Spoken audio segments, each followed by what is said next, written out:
Welcome to the Leadership Decoded podcast. Here, we provide you practical tips to help you lead at your very best at work and in your everyday life. I'm your host, Dr. Will Ramey, a former U.S. Army officer and combat veteran, a current leadership and team development workshop facilitator, and Executive Education Adjunct Professor. When you think about a leader, what comes to mind? Confident, decisive, takes initiative, always willing to step up? What if I told you some of the best leaders actually started with a reluctance to lead? Today, we're going to break down what reluctance to lead is and how it may be impacting how we develop leaders for the future of our teams. Let's dive in. It takes time and effort to create a high-performing team.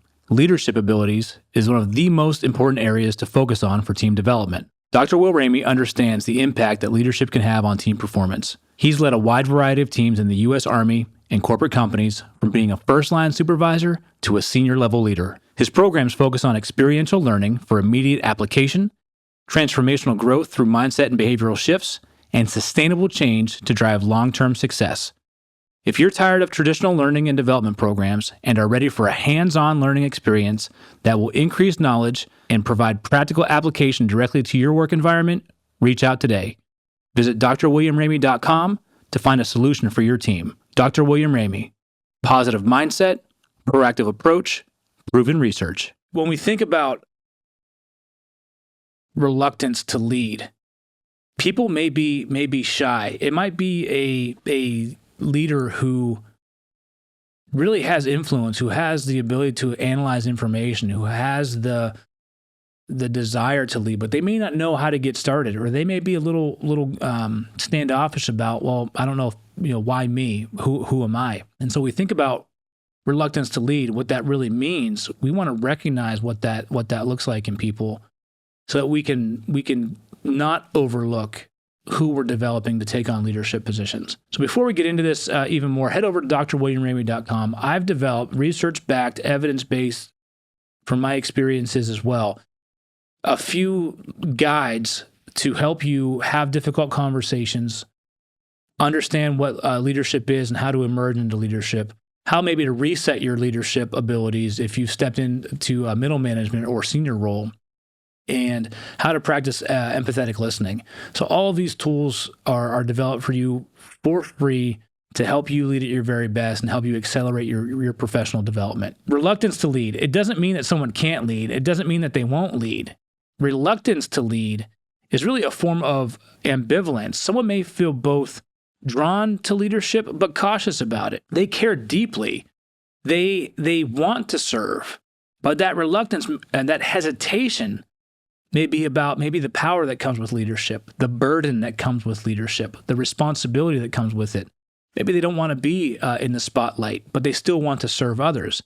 And this is where you really start to find some very powerful, impactful leaders are those that may carry the reluctance to lead with them, but move forward anyways. These leaders tend to be more humble. They tend to be more cautious. They tend to think a little bit deeper. History actually gives us a very powerful example, one of which was George Washington. After leading in the Army, he accepted the presidency with humility, but also unease. And there was some quotes from him about this unease of being able to step into the presidency and the daunting task of actually being able to meet the expectation of the American people. He wanted to do his best. He wanted to serve, but he's also quoted as feeling a painful unease about the situation in and of itself. And yet he became a very transformative leader, not only in the military, but in the government. So reluctance, when balanced, can actually be a sign of maturity. It can be a sign of depth. It can be a sign of emotional intelligence, of someone being very self-aware of who they are and what they can bring to the table, as well as being aware of their impact on others and how can they overcome that and be able to lead in a very impactful, a very intentional manner. So it's not a weakness, as it may seem on the surface, if people are reluctant to step into leadership. Why we miss that talent? Why do organizations often overlook reluctant leaders? And it's because most talent management systems are biased towards bold, eager, visible performers. The peacocks, if you will. I'm not saying that every leader out there who's stepping up, who's taking initiative, who's bold, who's who's visible, is self-serving. That's not the case. I'm being a little bit facetious, but think about that. We reward those people who are super confident, who are willing to step into every situation, may be the first to act. But research shows that organizations tend to identify high potential talent based on past performance, assertiveness, and stereotypical leadership traits. So if someone doesn't immediately raise their hand or exude like confidence in something, we may make assumptions. We may have some biases that show up in our decisions of, well, geez, that person didn't raise their hand right away. Maybe they lack confidence. Maybe they lack ambition. Maybe they lack drive. That's not necessarily the case. The problem is those assumptions are flawed. So we need to know the best predictors of leadership come from things like emotional intelligence, which may be knowing when to speak and when to listen. So if you know when to listen, you're not always going to be the first to speak. You're taking in information. You're practicing giving people the opportunity around you to have their voice heard. Could be next predictor of good leaders is learning agility, the growth mindset. With a growth mindset, you're not always the first to speak. You're first to raise your hand. You're taking in information. You're reading. You're assessing. You're reading a room. You're looking around. You're trying to master your craft and continue to learn and grow and develop. Another predictor of leadership potential is humility. And humility is being able to admit what you don't know, being able to admit when you make a mistake, take accountability and ownership for your actions, and be humble enough to put other people in a position that maximizes their talent in their zone of genius. So humble leaders may not lead from the front as we tend to see. They may be leading from behind because they're giving team members and others the opportunity to shine in their strength. So these pieces of predictors of leadership potential may be part of what is contributing to someone's reluctance. So self-awareness shows up potentially as reluctance, but that's not necessarily the case. You got to look underneath the surface a little bit more. So we misrecognize this kind of potential when we not only lose future leaders because of it, but we lose the very traits of the leaders that we want on our teams: emotionally intelligent, humble, agile, willingness to learn. The overconfident, the overeager leaders may think they know everything. They may think that they have all the answers already.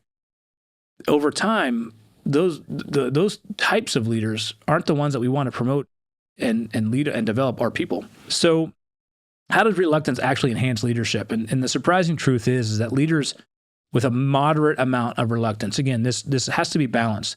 They tend to be more collaborative. They're bringing other people in. They're gaining other people's perspective because they realize and recognize that they may not have the best answer. So they're more thoughtful in their decisions because of that, because they're creating a shared leadership responsibility with people around them. They're less prone to power trips because they self-assess and they are trying to get better and they're trying to continuously master their craft. They don't have necessarily the amount of ego and narcissistic approach to leadership as more overly assertive leaders may. People who have reluctance to lead typically empower their team more. They're giving autonomy. They're removing roadblocks. They're giving people space to step into their role, to play to their strengths. And so because ego is not getting in the way, they're delegating, they're empowering, they're bringing people together, they're bringing people in to participate more. They don't assume they have all the answers. They share their power. They listen more often, and they ask for input. Now, isn't that what we want out of our leadership team majority of the time? Situational context depending, and now I get that. But those are the traits that really help build high-performing teams. So this humility, this combination of reluctance may make them more effective, more ethical, more sustainable leaders over time, especially in today's high complex, high-stakes work environments. Now, too much reluctance can be paralyzing. Leaders who are overly hesitant, who can't make a decision, no matter how much time you give them or how much input you give them, I'm not talking about that. That's way too much reluctance. There's a sweet spot here that we're talking about. So it's time to redefine what leadership looks like. Organizations, reevaluate how you're identifying and developing talent, what assessments you're giving to people before you're putting them in leadership positions. Look beyond charisma. Look for character and competence over time. And that very well may be quiet confidence, quiet character as it shows up. Create room for those who lead with quiet strength, who may be a little bit more introverted, in some situations because they're taking information in and they're giving opportunity for people to speak. And recognize that reluctance can actually be a hidden strength and not a red flag. So when we shift our lens, we find powerful, value-driven leaders who might otherwise go unnoticed. When we open the aperture up on who we want to lead based on not just our first impressions, but go deeper, these individuals who are out there are going to be great leaders for the long haul. They're not in it for power. They're not in it for praise. They're in it because they share a sense of responsibility, a desire to bring people together, to listen to other people, and to create a team that collaborates. So when we think about that, whether you're someone who's hesitant to lead, whether you're someone who wants to be responsible and step into leadership, whether you're the person who's responsible for picking leaders and developing talent, remember, don't mistake quiet for incapable. Don't confuse caution with apathy. And don't overlook reluctance because they might just be your very best future leader. Let's make more room at the table for different perspectives, different skills, different experiences, different abilities. Thank you for tuning in to Leadership Decoded. If you enjoyed today's episode, give us a like, drop us a comment, let us know how we're doing.